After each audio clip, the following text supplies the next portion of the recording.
Baiklah, bismillahirrahmanirrahim. Alhamdulillahirabbil alamin. Hamdan katsiran thayyiban mubarakan fih. Wa asyhadu an la ilaha illallah wahdahu la syarikalah. Asyhadu anna Muhammadan abduhu wa rasuluhu sallallahu alaihi wa ala alihi wa ashabihi ajmain, amma ba'd. Pada kesempatan kali ini coba kita gunakan terlebih dahulu ya untuk mengulang beberapa pelajaran yang telah lalu. Coba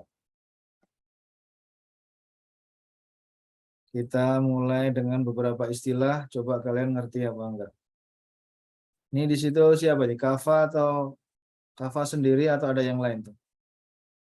Sendiri, Pak Ade. Ya udah, sekarang Kafa. Apa maksudnya ihsan tuh gimana? Yang kamu tahu gimana?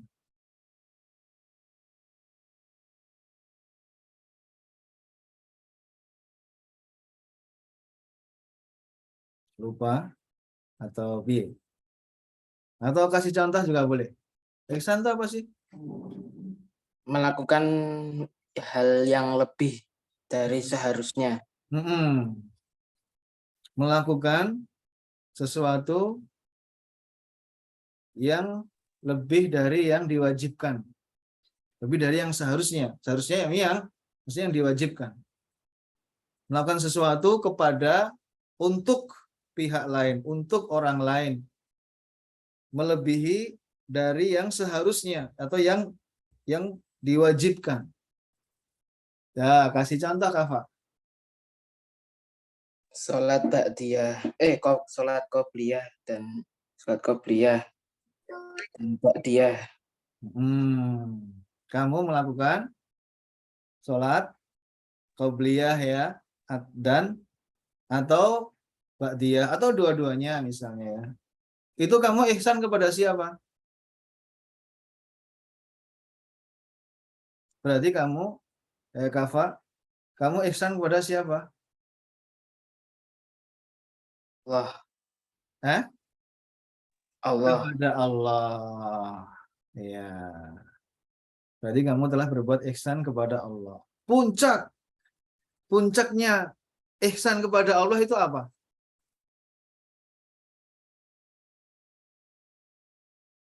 Siapa bisa?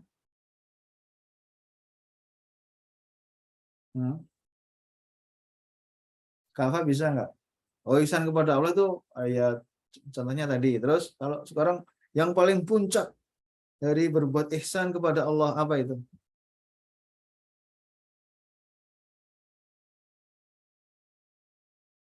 Iya, dari Bu Ayu Widi ini, beribadah kepada Allah. Pas beribadah itu seolah-olah kita melihat Allah Subhanahu wa taala. Atau ini juga yang derajat di bawahnya, ketika kita beribadah kita merasa betul-betul Allah itu sedang melihat kita. Tuh. Ya, ada lagi yang jawabannya. Ya. Itu puncak orang yang ihsan kepada Allah Subhanahu wa taala, khususnya ketika dia beribadah, dia merasa sedang melihat, seolah-olah seperti melihat Allah, ibadahnya benar-benar. Atau derajat di bawahnya, yaitu dia merasa Allah sedang melihat dia. Nah, ini derajat ihsan. Dan siapa yang bisa seperti ini, baik dalam ibadah ataupun di luar ibadah, dia merasa betul-betul, dia selalu merasa bahwasanya Allah itu sedang melihat dia. Maka ini akan membuat dia ya, hidupnya betul-betul menjadi hidup yang sempurna. Ya, menjadi hamba yang betul-betul selalu menghambakan diri kepada Allah, bukan hanya ketika pas sholat aja. Di luar sholat, seseorang menghindari yang haram, berusaha untuk tidak melakukan maksiat, sesuatu yang Allah tidak ridho, ya, itu termasuk ibadah. Termasuk ibadah. Ya, menghindari yang haram dan melakukan hanya yang halal, menegakkan hukum-hukum Allah ya, dalam kehidupannya sehari-hari, itu termasuk ibadah. Dan ini akan sangat ya sangat membuat kalian hidup itu rasa tentram, karena kalian selalu merasa Allah itu sedang melihat kalian. Ya. Kalian tidak pernah kesepian, ya, karena kalian nggak pernah sendiri.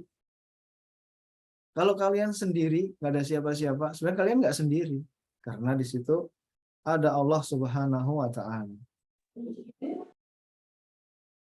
Sekarang contoh ihsan kepada makhluk. Tadi ihsan kepada Allah sudah. Ya. Diberi contoh yang lebih banyak lagi kalau bisa. Siapa mau kasih ini contoh ihsan, boleh kepada Allah, boleh kepada makhluk. Coba yang lainnya. Denis bisa nggak, Denis? Denis dari Semarang.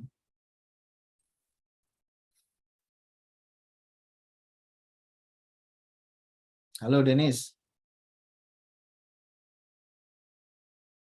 Mana Denis ini? Speakernya dibuka, Denis. Speakernya masih ditutup, dibuka dulu. Denis. Oh, nggak ada. Ya udah, Bentar, Pak. oke. Atau yang lain? Khalif. Bisa kasih contoh nggak? Yuk, kasih contoh yuk. Yang perempuan boleh di chat. Chat coba sih. Contohnya ihsan itu apa aja? Kalian berbuat ihsan, coba beri contoh. Yuk, silahkan di chat atau dijawab dengan speaker, silahkan.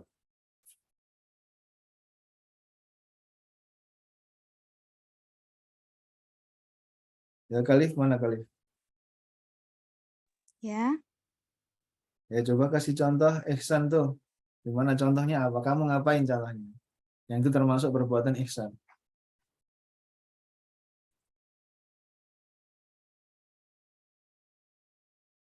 Yang lain mana? Pak, Coba. boleh saya jawab? Oke, silakan Danis. Ihsan kepada makhluk adalah menyayangi binatang.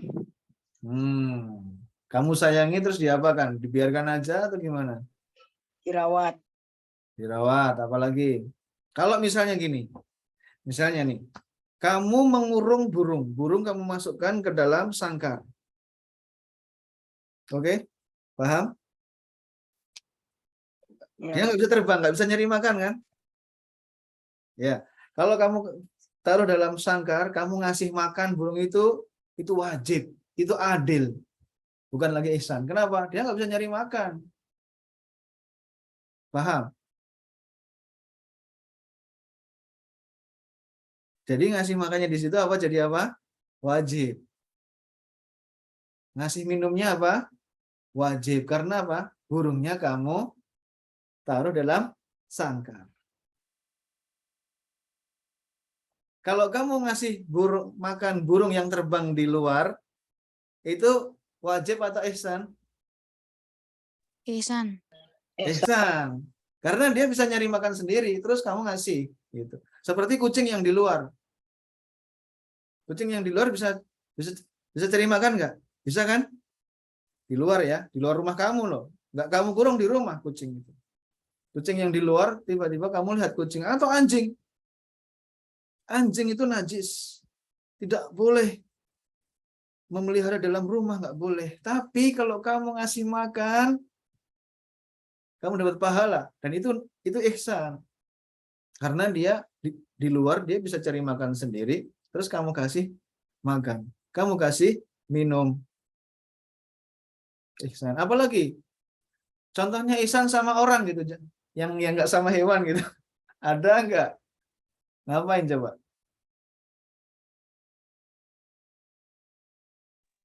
Kasih makanan ke orang. Kasih makanan ke orang, siapa itu orang itu? Orang yang tidak mampu. Orang yang tidak mampu. Kayak Kalau misalnya orang yang orang mampu, miskin. Bisa aja sih.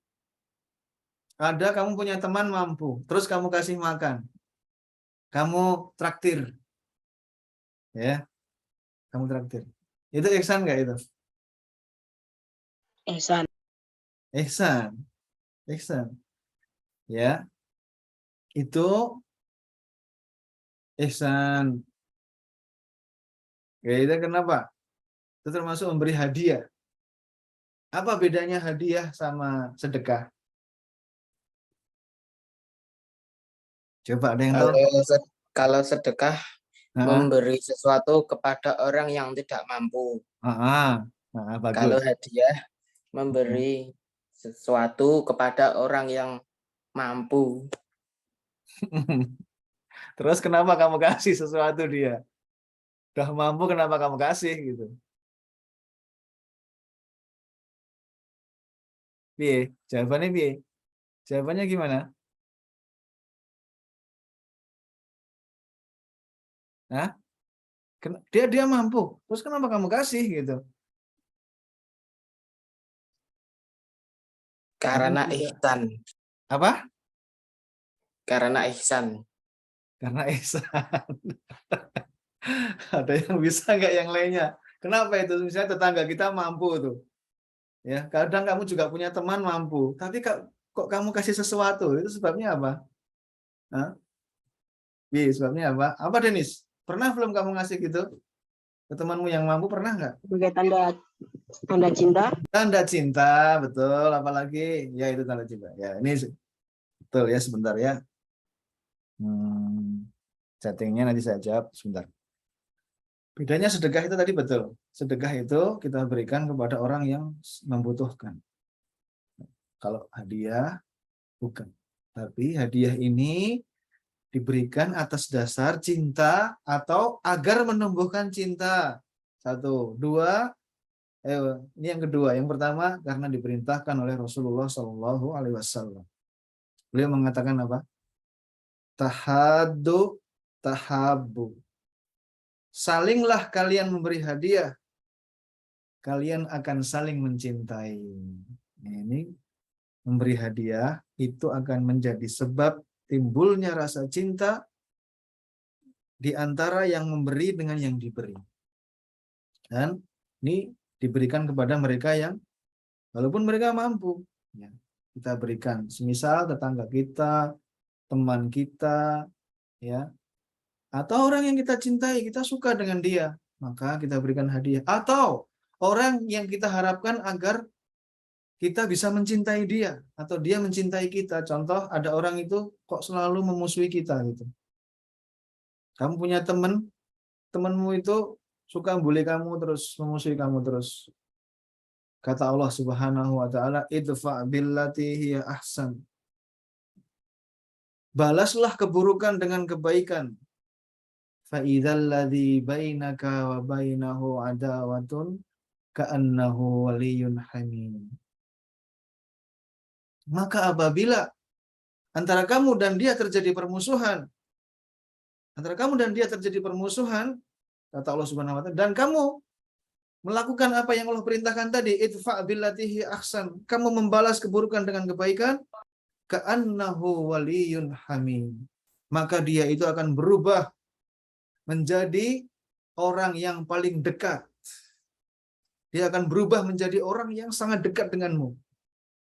Itu balasan Allah Subhanahu wa taala, balasan Allah kepada orang yang menjalankan firman-Nya ini apa? Idfa billati hi ahsan.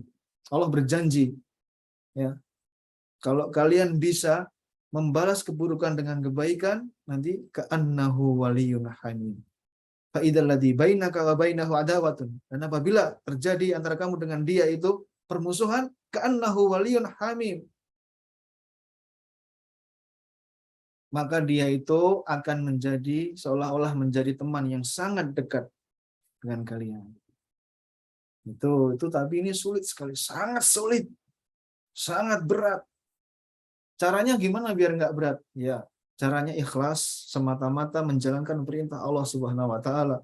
Kata Allah itu keburukan disuruh membalas dengan kebaikan. Nah, itu akan menumbuhkan rasa cinta. Tadinya benci, dia berubah menjadi cinta. Kamu coba aja sama siapa aja gitu. Ya, nanti kalian bisa coba. Hadiah akan menumbuhkan rasa cinta di antara tetangga dengan tetangga, di antara kamu dengan temanmu. Tuh, itu hadiah. Itu termasuk ihsan, ya. Nah, kemudian tadi ada yang menjawab contoh berbuat ihsan kepada, yaitu berbakti kepada orang tua. Tapi berbakti kepada orang tua ini hukum asalnya wajib. So, hukum asalnya apa? Wajib, yaitu adil. Kapan kita bisa berbuat ihsan kepada orang tua? Ada yang bisa ngasih contoh nggak? Ihsan kepada orang tua terus gimana? Sedangkan dia hukumnya wajib. Adil aja dia. Tapi dia bisa ihsan, bisa. Gimana contohnya ihsan kepada orang tua itu? Ada yang bisa? Ya, contoh. Contoh. Siapa bisa nih? Ayo. Contoh. Kamu ihsan kepada orang tua. Bi, contohin. Contoh nyata. Contoh nyata aja. Kita nggak usah bilang ini. Kamu contoh nyata. Mungkin kamu pernah melakukan. Apa contohnya? Yuk. Nah, kok diam semua? Emang nggak pernah apa? Ya, contohnya. Memberi nafkah. Ini ada yang menjawab. Memberi nafkah ortu jika mampu. Wah, ini termasuk adil. Kalau termasuk adil. Tapi kapan dia ihsan? Ihsannya yang melebihi kebutuhan pokok orang tua. Nah, itu menjadi ihsan. Memberi nafkah kepada orang tua apa? Adil, wajib. Tapi kapan dia ihsan? Ketika dia memberi nafkahnya itu lebih dari kebutuhan pokok. Jadi misalnya kebutuhan orang tua kita sebulan berapa?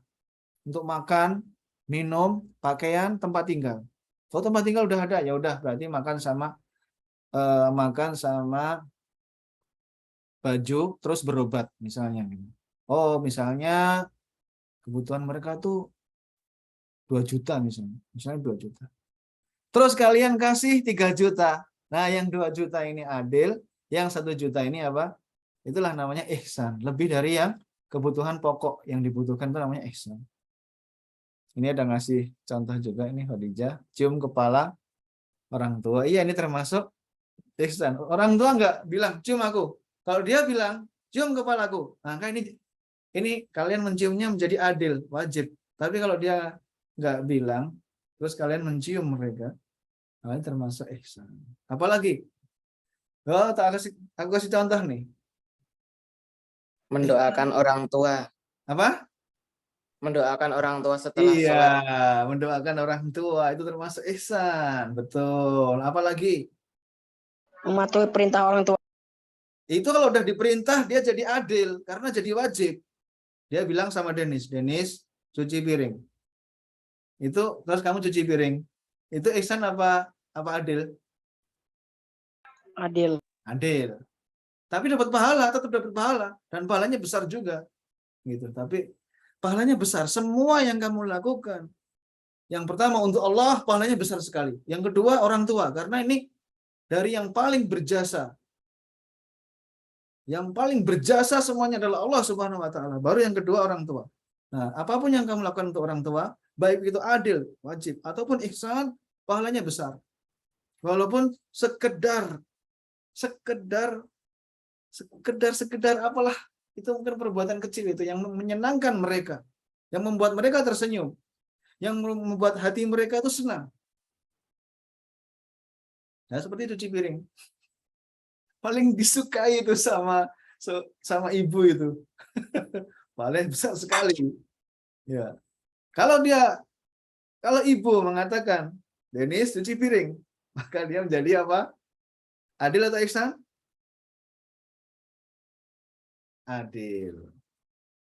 Kalau ibumu nggak mengatakan itu, terus kamu mencuci piring. Ibumu belum memerintahkan, kemudian kamu cuci piring, maka itu apa? Ihsan. Ihsan. Kalian telah berbuat ihsan kepada orang tua kalian. Karena dia tidak memerintahkan, tapi kalian telah melakukan. Contoh yang mudah lagi, ngambilin sendal buat orang tua. Tuh, dia, orang tuamu mau pakai sendal atau pakai sepatu, kamu ambilkan. Padahal dia nggak nyuruh. Orang tuamu nggak nyuruh, kamu ambilkan, kamu taruh di depannya, atau kamu pakaikan. Misalnya kamu ke masjid sama orang tuamu. Nah, kamu ambilkan sendalnya itu. Jangan cuma ngambil sendal sendiri-sendiri kali wali urusan sendiri-sendiri. Jangan. Kamu ambilkan sendalnya orang tuamu, kamu taruh di depannya. Jadi orang tuamu nggak nyari-nyari sendal gitu. Taruh itu ihsan. Yang tidak mereka perintahkan, tapi kalian lakukan. Maka itulah ihsan. Termasuk tadi memberi nafkah yang melebihi yang dia butuhkan dalam kebutuhan pokok di atas makan, minum, pakaian, dan berobat. Misalnya berobat. Nah, itu namanya kalian telah berbuat ihsan kepada Allah. Dan ini diperintahkan oleh Allah Subhanahu wa taala, wabil walidaini ihsana, dan kepada kedua orang tua kalian adalah kalian berbuat ihsan. Dan ya, golongan manusia nanti di akhirat itu ada 3 itu. Menceritakan ya. Golongan orang yang berdosa, ini golongan orang yang disiksa dalam neraka, ini ada. Kita berlindung kepada Allah dan semuanya. Kemudian ashabul yamin atau ashabul maimanah, atau ini. Nah, ini yang pas, mengerjakan yang wajib aja, meninggalkan yang haram. Sehingga kebaikannya lebih banyak daripada keburukannya. Dia masuk surga. Nah, ini ashabul yamin ini yang adil. Kemudian yang golongan yang paling utama, yaitu itulah orang-orang yang ihsan. Tidak hanya mengerjakan yang wajib-wajib, ya, tapi dia mengerjakan yang lebih. Dan ini sebab cintanya Allah kepada hambanya.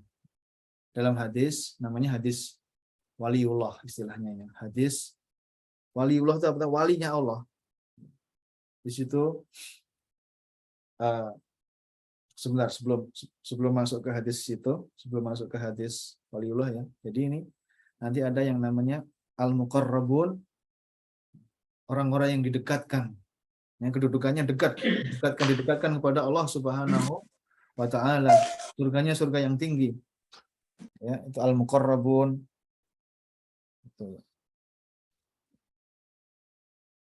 Itu al-muqarrabun. Atau as-sabiqun istilahnya dalam surat Al-Waqiah itu. Ya, dalam surat-surat yang lain juga ada disebut ini 3 ini. Ya. Intinya ada 3 ini. Nah, kita berusaha jadi yang mana? Ya, jangan jadi yang pas-pas saja ya, takutnya nanti yang wallahu alam. Berusaha jadi yang al-muqarrabun, yang ihsan. Menambah ya, menambah dengan yang tidak diwajibkan tadi. Dan ini sebab datangnya seseorang dicintai oleh Allah Subhanahu wa taala. Ya. Di situ ada hadis ya, Bukhari Muslim. Ini hadis qudsi. Qudsi maksudnya hadis ini merupakan perkataan Allah, tapi tidak dalam Al-Qur'an, diriwayatkan oleh Nabi Shallallahu alaihi wasallam. Nah, di situ Allah Subhanahu wa taala yang mengatakan, wa ma taqarraba ilayya 'abdi, dan tidaklah seorang hamba mendekatkan diri kepadaku, wa ma taqarraba ilayya 'abdi bi syai'in ahabbu ilaihi mimma aftaradtu fi. Dan tidaklah seorang hamba itu mendekatkan diri kepadaku dengan sesuatu yang lebih aku cintai daripada sesuatu yang aku wajibkan kepadanya. Di situ pertama Allah mengatakan yang paling dicintai oleh Allah itu amal-amal yang Allah wajibkan. Itu yang paling Allah cintai maksudnya, dan pahalanya paling besar. Amal-amal wajib. Berarti di situ sholat yang wajib pahalanya lebih besar daripada sholat sunnah. Saya ulangi lagi. sholat wajib, pahalanya lebih besar daripada sholat sunnah. Padahal sholat sunnah ini mungkin pahalanya udah besar banget. Ya, balasan Allah Subhanahu wa taala sangat besar. Contoh sebagaimana Jumat lalu saya sampaikan, ya, rakaat al-fajri khairu minad dunya wa ma fiha, kata Nabi sallallahu alaihi wasallam. 2 rakaat sebelum subuh, qobliyah subuh, 2 rakaat qobliyah subuh lebih baik daripada dunia dan seisinya. Itu balasan dari Allah untuk orang yang mengerjakan 2 rakaat qobliyah subuh, pahalanya lebih besar daripada apa? Dunia dan seisinya. Berarti maksudnya apa? Sholat subuh, sholat yang wajib, pahalanya lebih besar lagi daripada itu.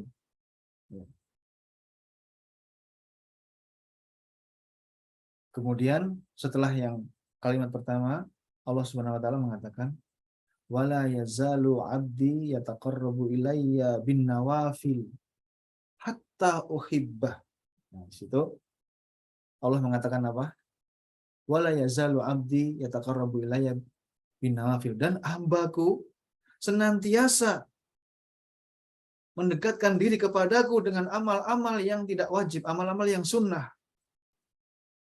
Hatta uhibbah, sampai aku mencintainya. Ini ingin saya sampaikan di sini, kalau kalian ingin menjadi orang yang dicintai Allah, caranya bagaimana? Jadilah orang yang ihsan. Bagaimana tadi? Mengerjakan yang wajib, apa-apa yang Allah wajibkan, berusaha kerjakan. Kemudian rutin, walaupun sedikit, rutin mengerjakan yang tidak wajib, yang sunnah, yang nawafil, yang nafilah atau yang sunnah. Caranya bagaimana? Contoh-contoh ini. Sekarang kalian sholat 5 waktu, ya, ini soal 5 waktu nih. Kerjakan sebaik-baiknya, jangan sekali-kali ditinggalkan. Apa kalian mau nggak diberi makan oleh Allah, 1 hari nggak dikasih makan? Kita nggak ada yang mau. Apa kalian mau nyawa kalian, nyawa kita tiba-tiba dicabut oleh Allah Subhanahu wa taala? Nggak ada yang mau. Kita ingin diberi kesempatan untuk beribadah, beramal soleh dulu. Sholat 5 waktu, kerjakan sebaik-baiknya. Subuh, zuhur, ya, asar, maghrib, isya. Kerjakan di dalam waktunya, jangan keluar dari waktunya. Terutama subuh. Subuh itu waktunya pendek. Dia habis ketika terbit matahari. Jangan sekali-kali kerjakan di luar waktunya. Allah telah memberikan batasan. Kerjakan sesuai dengan waktunya. Setelah kita mengerjakan yang wajib ini, 5 ini dijaga betul-betul, tambahlah dengan amalan tambahan sholat sunnah. Apa sholat sunnah yang kita bisa terus-menerus, kita tidak tinggalkan sampai kita mati? Ya. Sekarang kalau kalian belum bisa semuanya, qobliyah, ba'diyah misalnya, ya, tambah dulu yang subuh, misalnya. Subuh aja.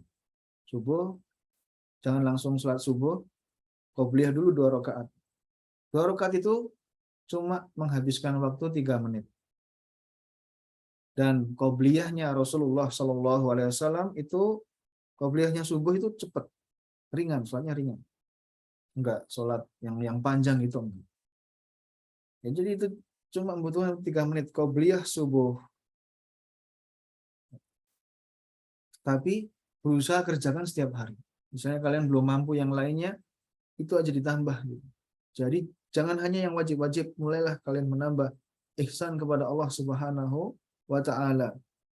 Tapi setiap hari kerjakan, jangan ditinggalkan.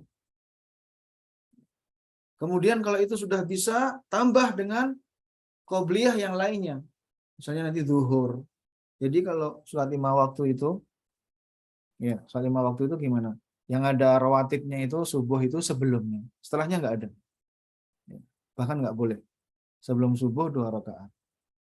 Sebelum zuhur nanti ada lagi qobliyah sebelum zuhur, 4 atau 2. Yang afdal 4 sebelum zuhur. Kemudian ba'diyah setelah zuhur itu 2. Ya. Atau 4 yang mampu lagi 4. Ya. Kemudian asar nggak ada.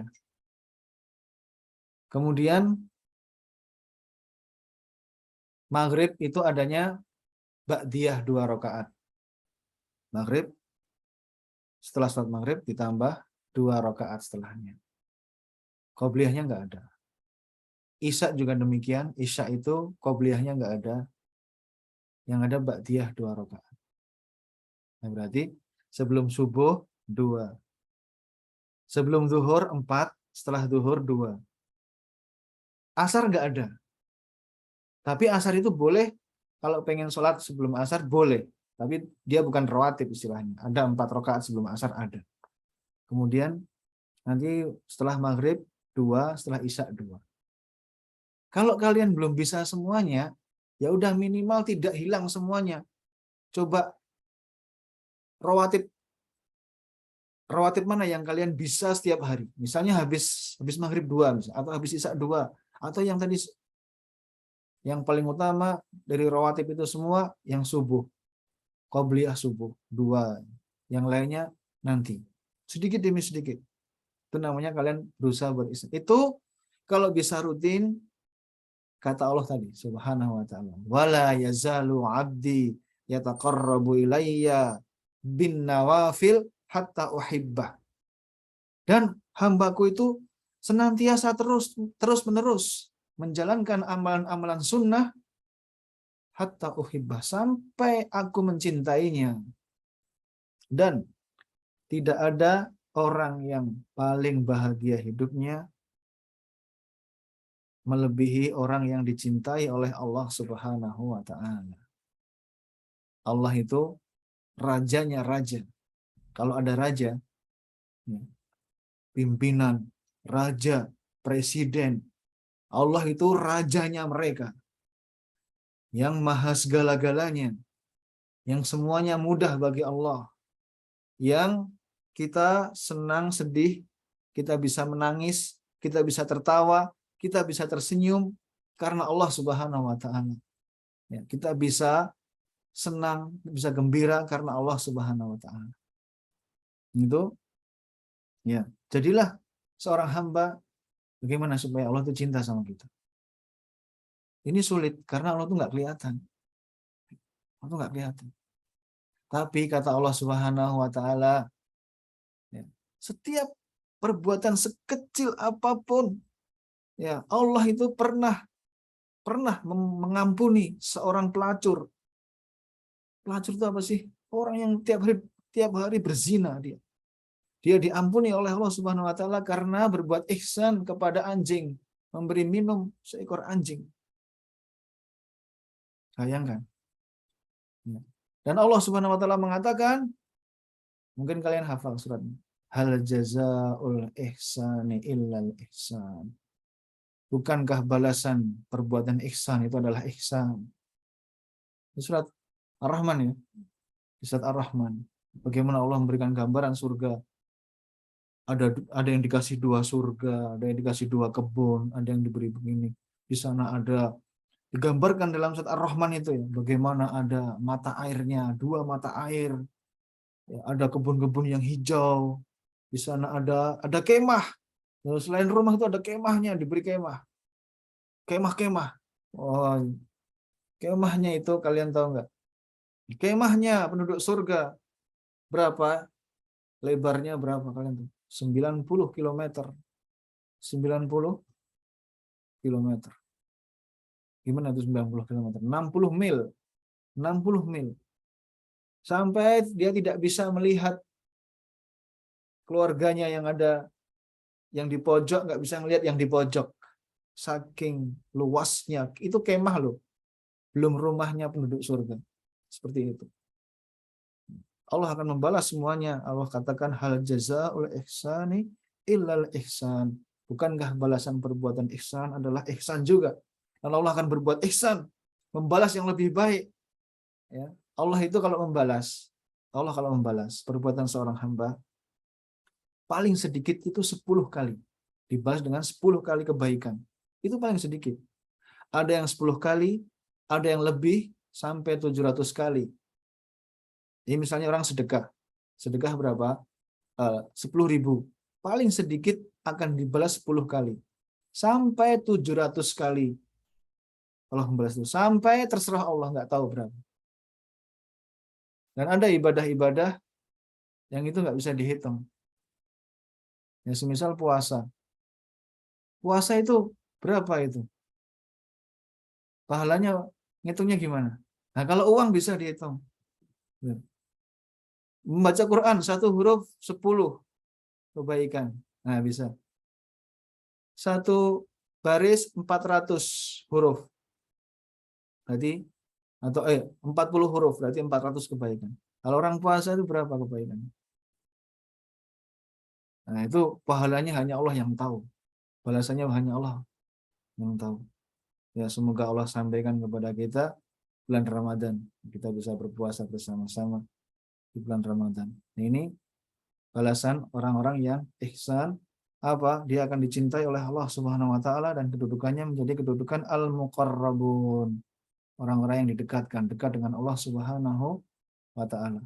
Nah, coba ini kita praktekkan ya dalam kehidupan sehari-hari yuk sekarang. Ya, melakukan yang wajib terus yang ihsan ini. Ihsan kepada Allah. Nah, coba menambah sholat sunnah. Enggak usah banyak-banyak. Kalau kalian belum bisa, satu aja kalian tambah tuh. Apa sholat sunnah? Qabliyah subuh misalnya. Tuh. Kemudian ihsan kepada makhluk, kepada orang tua. Sebelum mereka memberikan perintah, kerjakan. Apa yang bisa kalian kerjakan untuk menyenangkan atau membantu atau meringankan orang tua sebelum mereka perintahkan. Berarti kalian telah berbuat ihsan. Kemudian ihsan kepada teman kita, ya, kepada hewan, coba dipraktikkan. Ini untuk dipraktikkan ya, bukan cuma untuk ini. Kita praktikkan. Kalian kasih makan hewan yang ada di luar tuh. Kalian berikan hadiah kepada teman kalian, walaupun hanya ya sekedar pisang goreng atau makanan apa gitu ya. Kalau di Indonesia ada pisang goreng gampang, di Saudi agak susah. Berikan apa gitu ke teman kalian, tetangga kalian, ya. Atau ke saudara kalian sendiri. Ya misalnya bagaimana? Buatkan minuman nih, buatkan minuman untuk orang tua kalian sebelum mereka meminta. Apa minuman yang disukai orang tua kalian? Apa minuman yang disukai oleh saudara-saudara kalian? Misalnya kalian menyiapkan teh untuk semuanya, untuk kakak-kakak kalian, adik-adik kalian, siapkan teh atau siapkan susu atau kopi susu atau apa aja. Bahkan air putih ketika mereka makan, kalian siapkan air putihnya sebelum mereka meminta. Itulah perbuatan ihsan. Kita ya sekecil apapun itu akan dilihat oleh Allah Subhanahu wa taala dan dibalas semuanya. Ya, di sini sudah masuk asar, sampai di sini dulu perjumpaan kita. Semoga kita bisa amalkan. Yuk kita amalkan bareng-bareng apa yang kita bahas pada sore hari ini ya. Subhanakallahumma bihamdika asyhadu an la ilaha illa anta astaghfiruka wa atubu ilaik. Shallallahu ala rasulillah wa ala alihi wa ashabihi ajmain. Assalamualaikum warahmatullahi wabarakatuh. Waalaikumsalam warahmatullahi wabarakatuh. Terima kasih Bapak Guru. Yuk, sama-sama.